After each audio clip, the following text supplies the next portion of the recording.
사진 한 장을 보시면 저 사진 지도가 있죠. 정중앙에 중국, 그리고 옆에 대한민국이 있어요. 대한민국을 중심으로 해서 여러분 봤을 때 왼쪽으로 10시 방향 끝으로 가면 어느 나라가 나오느냐? 바로 부르키나 파소라는 나라가 나와요. 한번 다음 사진을 보시면 저렇게 중앙에 있죠. 저 나라가 있습니다. 자, 그런데 이 나라가 어떤 나라냐면 이슬람이 장악을 하고 있어요. 너무나 강력하게 장악을 하고 있고, 그리고 이슬람 극단주의 IS 단체들이 활동을 하면서 기독교인들을 무참히 죽이고 핍박하고 있습니다. 한 번은 무장한 이 괴한들이 공격하는데 목사님들을 비롯해서 24명이 숨지고 18명이 다치고 3명이 납치돼요. 교회는 불타고 교회는 허물어져요. 마지막 사진을 보시면 저게 교회인데 저렇게 허물어 놔요. 예배를 못 드리게. 그리고 쌀과 기름과 모든 것을 약탈하고 그 중에 기독교인들이 많이 사망을 합니다. 이들의 공격으로 한 해 1,300명이 죽는 일도 있었어요. VOM, 한국 선교자 소리라는 그런 약자지요. 이 부르키나파소에서 IS, 즉 알카에다의 폭력으로서 1만 명의 기독교인들의 삶을 완전히 잃어버리고 쫓겨나버려요. 서아프리카 전역의 지하디스트, 다른 말로 말하면 이 이슬람 극단주의 무장 투쟁 지지자, 이들이 계속해서 힘들게 하는데 난민이 230만 명이 생긴 일도 있었어요. 너무너무나 힘들게 하죠. 그 중에 개신교가 6%니까 이들이 예수님을 믿는 6%의 사람들은 뭐를 거느냐? 목숨을 거는 거예요. 그냥 예수 믿는 게 아니고 목숨을 걸고 예수를 믿어요. 여러분, 이런 모습을 바라보면 오늘날 함께 예배드리는 우리 어린이들 그리고 어른들이 도전을 받게 돼요. 와, 우리는 얼마든지 마음을 먹으면 예배드릴 수 있고 내가 마음만 먹으면 성전 나올 수 있어요. 그런데도 우리 마음은 너무나 헤어진 상태에 있어요. 여러분, 자녀들은 믿는 부모님이 나의 부모님인 것을 감사하셔야 되고, 우리 부모님들은 믿는 우리의 가정에 우리 자녀가 태어나는 것을 감사하게 생각을 하셔야 돼요.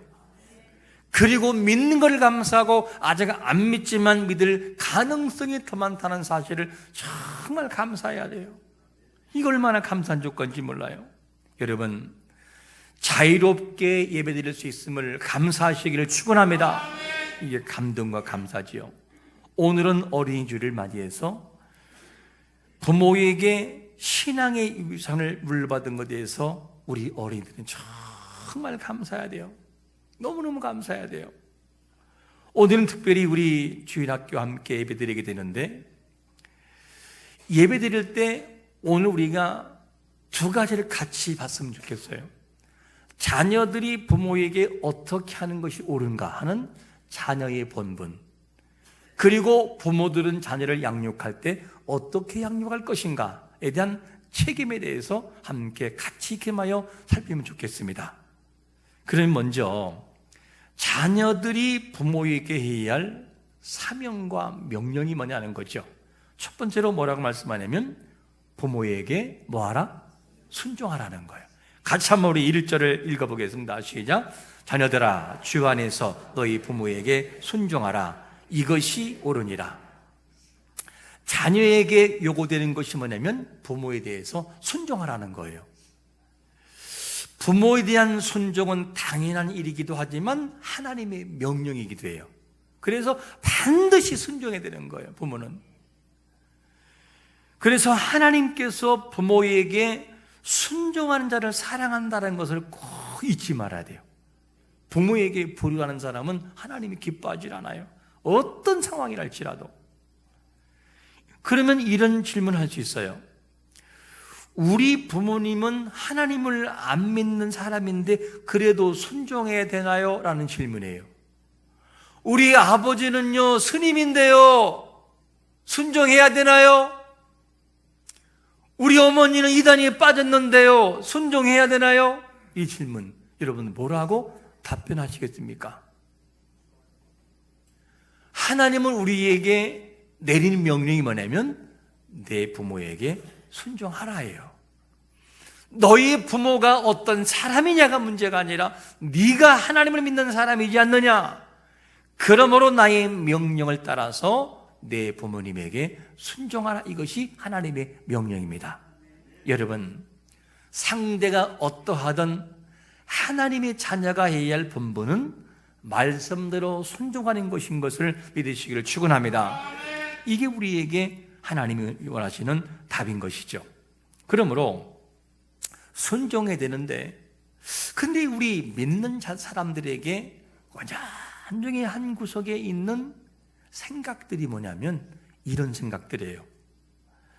나는 하나님을 믿는 사람이고 부모님은 안 믿는 사람이기 때문에 절대 하나가 될 수 없어.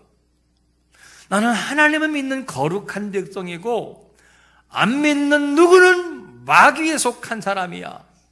이 생각 때문에 자꾸만 안 믿는 사람들에서 경시하고 별로 아닌 존재로 대할 때가 은연중에 있다니까요. 하나님이 절대 기뻐하지 않아요. 기뻐하지 않습니다. 하나님이 우리의 가정의 대표를 누구를 세웠느냐?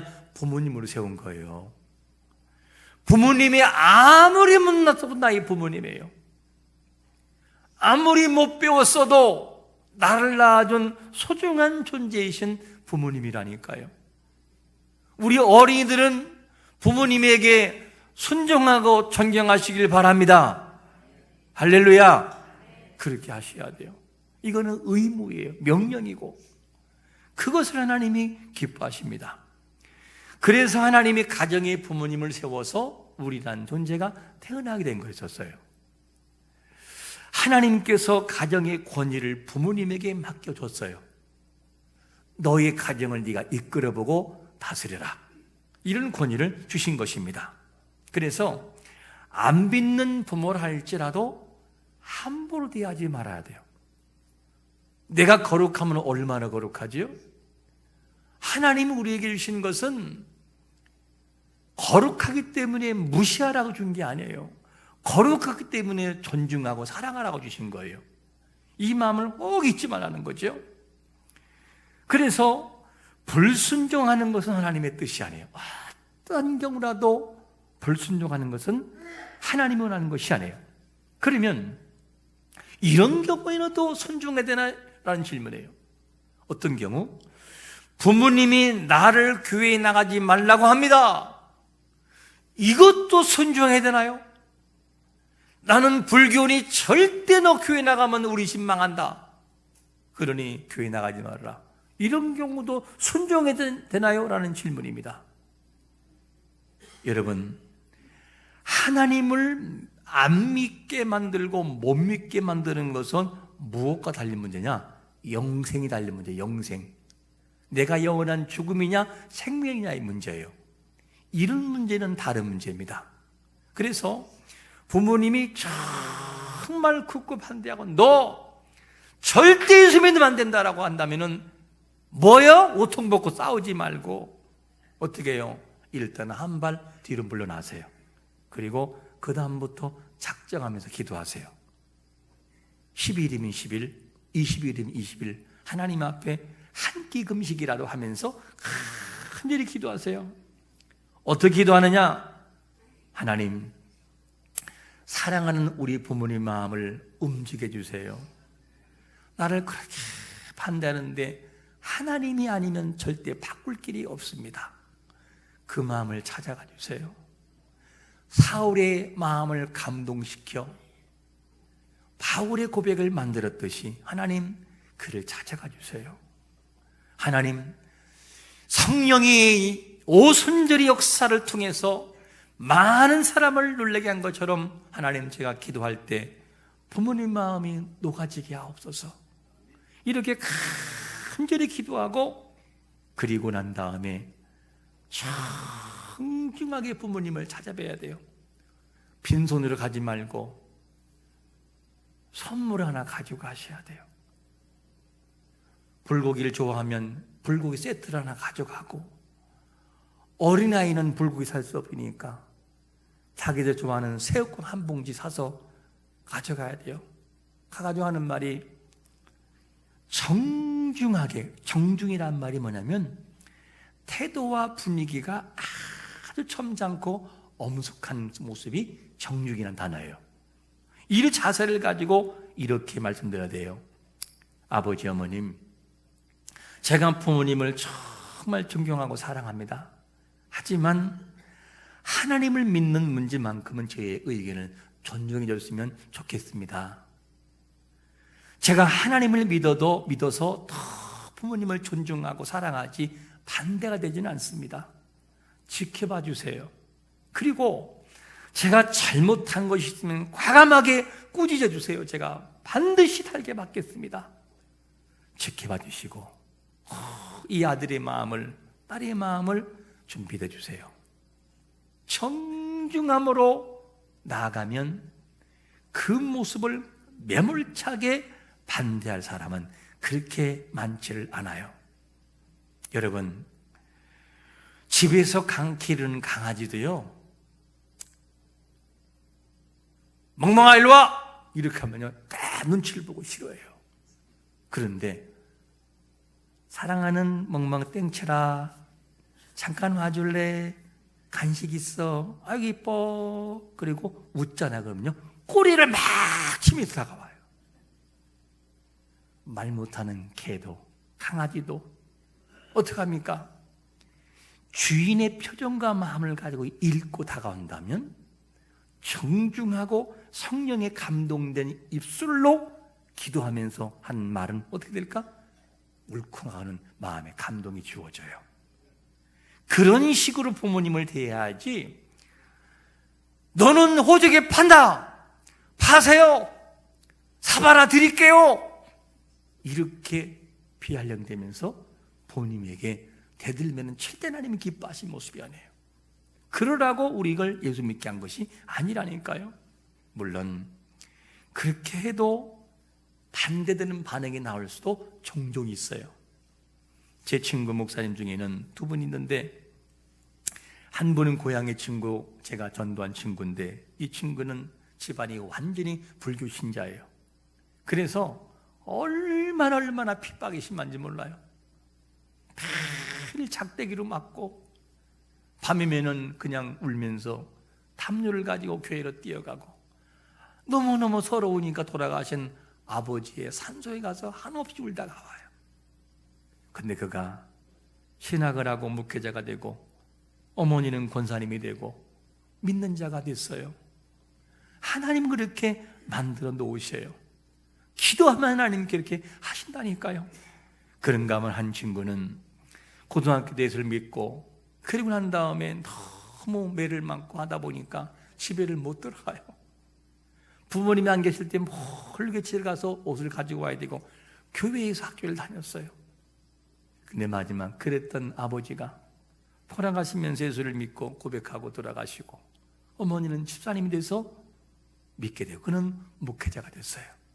여러분, 우리가 잊지 말 것은 뭐냐면 자녀들이 부모님을 위해서 기도하셔야 되고 존중하고 사랑하는 마음을 반드시 가져야 돼요. 부모님에게 감정으로 대하고 아주 홀대하는 모습은 하나님이 절대 기뻐하지 않아요.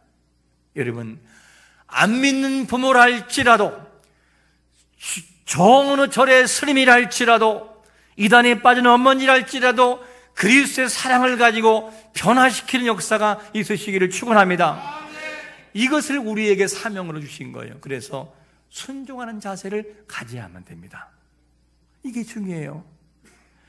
안 믿는 부모를 정중하게 모시는 것이 쉽지는 않지만 공경은 믿는 자의 의무고 사명이라는 걸 아셔야 돼요. 그래서 10계명 중에서 하나님에 관한 계명이 1계명에서 4계명까지고 인간관계, 사람과 관련된 관계는 5계명부터 10계명까지예요. 그 중에 인간이 관련된 계명 중에서 첫 번째가 뭐냐면 내 부모를 공경하라예요. 첫 번째 계명이 그만큼 중요하다 그 말이에요. 여러분, 부모님에게 함부로 대한 것이 있다면 회개하시기를 축원합니다. 부모님을 존경하고 존중하고 사랑하셔야 돼요. 이거 우리에게 사명을 주신 거죠. 이것 하나님이 참 기뻐하는데 뭐라고 말씀하느냐? 골로새서 3장 20절에 보니까 이렇게 말씀합니다. 같이 읽어볼까요? 시작. 자녀들은 모든 일에 부모에게 순종하십시오. 이것이 주님을 기쁘시게 하는 일입니다. 쉬운 성경 읽었어요. 하나님이 기뻐하는 거라는 거죠. 그렇게 되어질 때 잘 된다는 거예요. 하나님이 그렇게 만들어 주겠다는 약속을 주고 있어요. 지금까지가 자녀가 부모에게 해야 할 순종의 사명이라고 한다면, 그러면 부모가 자녀를 양육할 때 정말 조심할 것이 뭐냐? 이거를 말씀하는데 두 번째로 이렇게 말합니다. 자녀를 뭐하게 하지 말라? 노엽게 하지 말라. 4절에 보니까 또 아비들아 너희 자녀를 노엽게 하지 말고 오직 주의 교훈과 훈계로 양육하라. 부모들이 자녀를 양육할 때 노엽게 하는 것을 참 조심해야 돼요. 어떻게 하는 것이 노엽게 하는 거죠? 원문의 이 헬라어 원문을 좀 뜻을 빌리면 학대하는 거, 이거 노엽게 하는 거고, 그리고 인격적으로 완전히 무시하고 비난하는 거, 이거 노엽게 하는 것이고, 그리고 책망하고 막 비난하고 책망하는 이 모든 것을 뭐라고 하느냐? 노엽게 하는 것이라고 말씀하고 있어요. 이거 하지 말라는 거예요. 부모가 양육하다 보면 부모라는 권위를 앞세워서 자녀의 감정을 노엽게 할 수 있어요. 부모가 자녀의 감정을 대할 때 자녀가 어떻게 될 수 있느냐? 골로새서 3장 21절에 보니까 이런 말씀을 해요. 뭐라고 말씀하냐면 아비들아 너희 자녀를 노엽게 하지 말지니 뭐한다? 낙심할 수 있다는, 낙심할 수 있다는 거예요. 우리가 부모가 감정을 가지고 자녀를 대하면 뭐가 되느냐? 그 자녀의 마음속에 분노를 쌓을 수 있어요. 악감정을 쌓을 수 있다니까요. 그래서 이런 것들에서는 안 된다고 우리에게 말씀하고 있어요. 그러나 좋은 감정을 가지고 대하면 자녀의 마음속에 선한 열매가 주어짐을 알아야 돼요. 부모들은 기대치가 있어요. 내 자녀가 이 정도가 돼야 되는데라는 기대치가 있는데, 근데 자녀가 뭐 하느냐? 그렇게 되지를 못할 때가 있어요.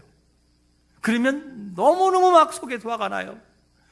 내가 너를, 부모들이 하는 말이 뭐죠? 내가 그러려고 너를 키운 자느냐?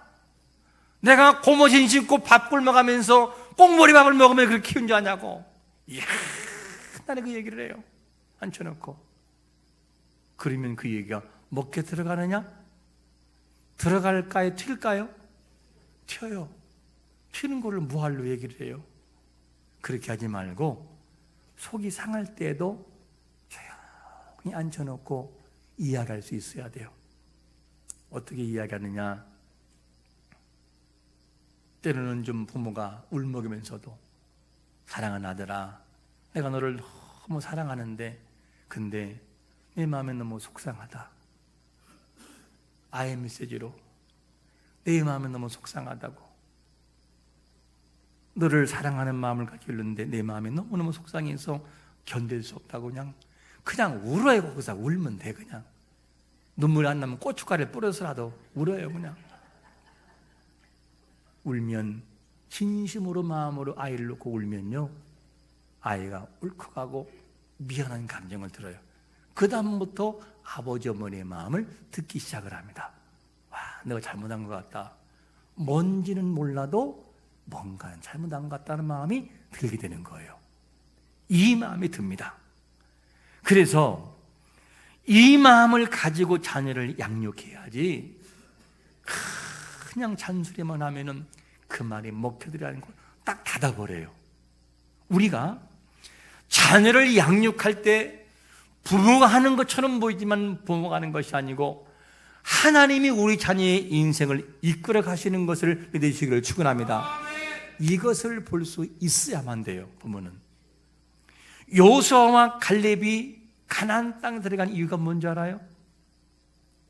그 현장에서 현실만을 보지 않고 하나님의 약속을 보고 미리 가나안 땅을 들어가는 것처럼 바라봤어요. 그러니까 가나안 땅에 들어갔거든요.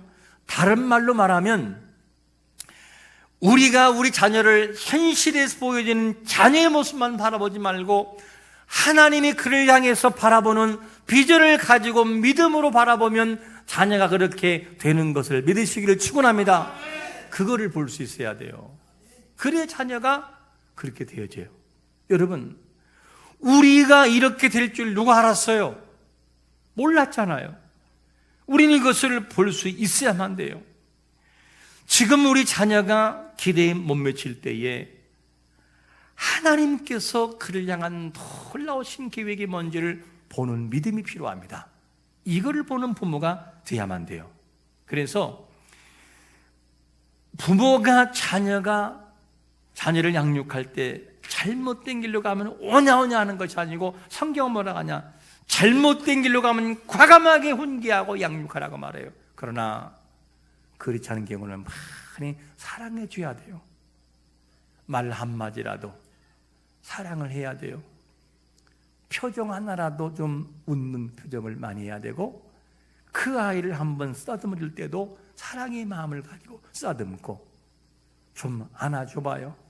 어머니들 중학교 고등학생 되면 징그럽고 그렇기도 하지만 그래도 안아주세요.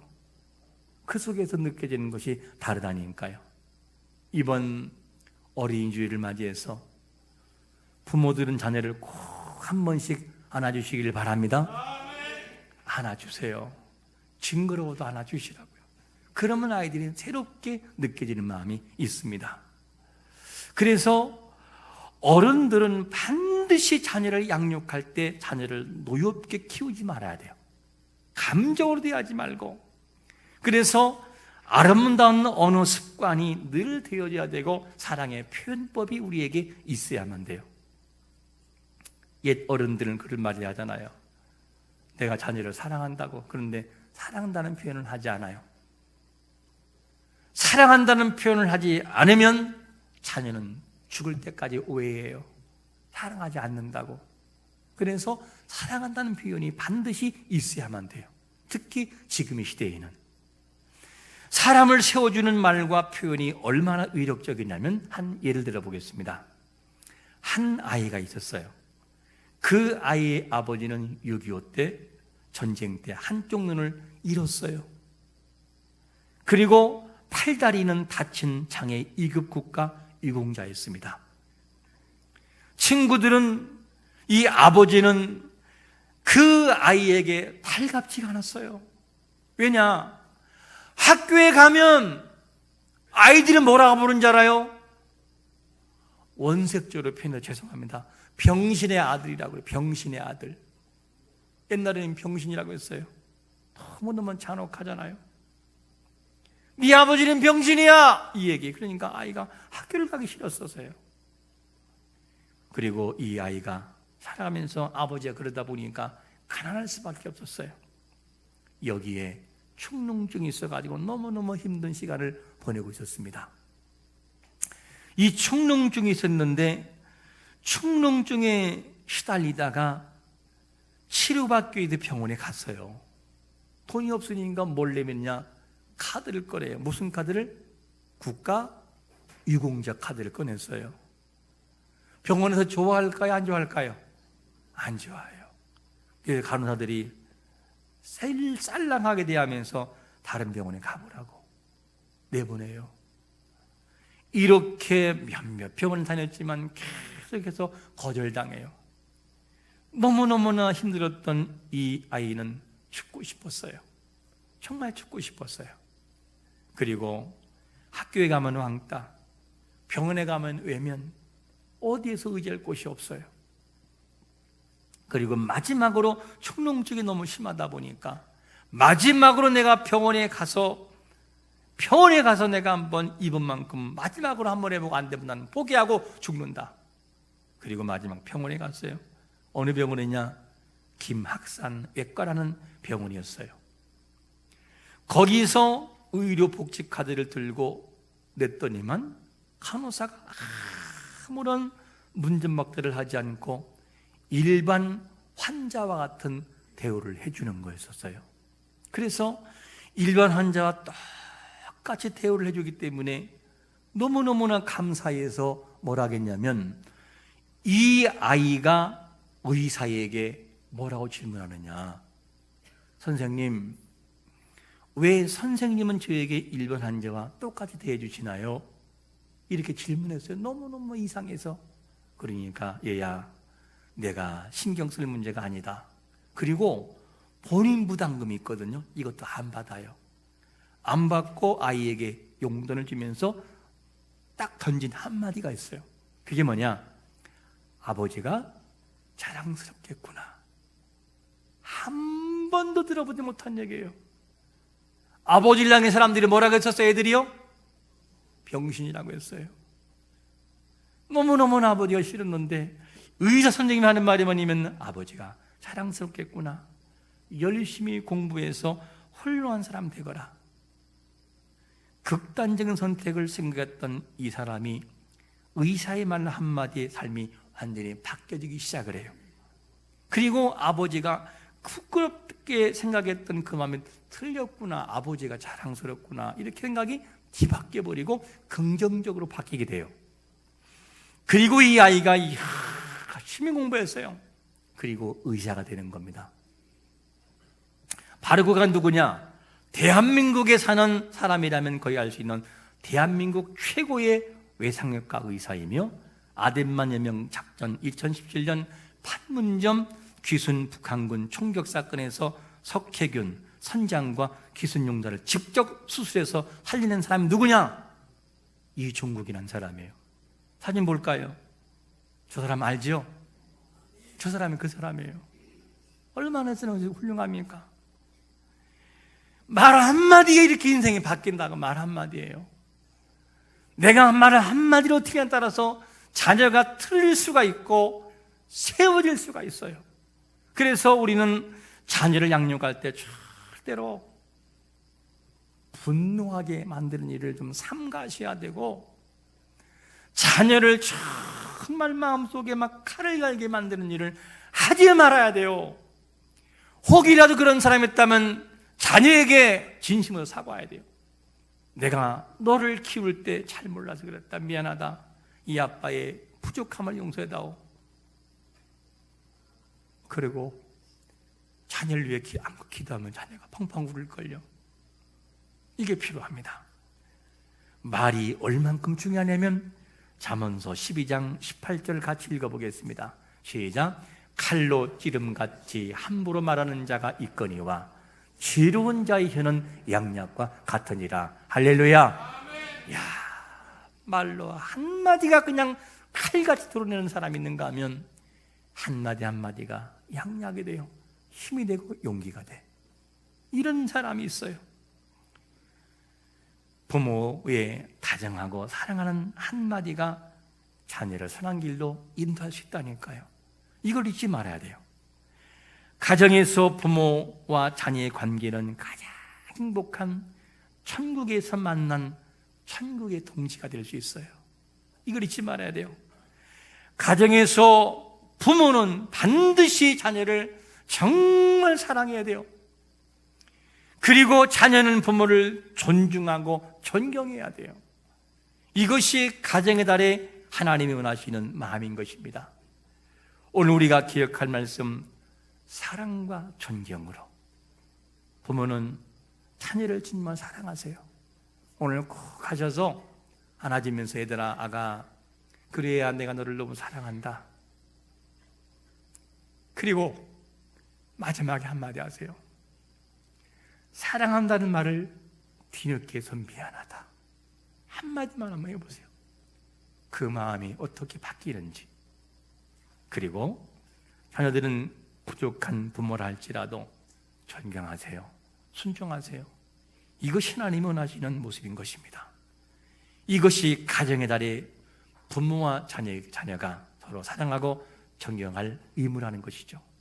이런 사랑의 공동체가 가정에서 흘러넘쳐 행복한 가정의 모습을 이루어가는 우리의 가정 되시기를 예수 그리스도의 이름으로 축원합니다. 아멘.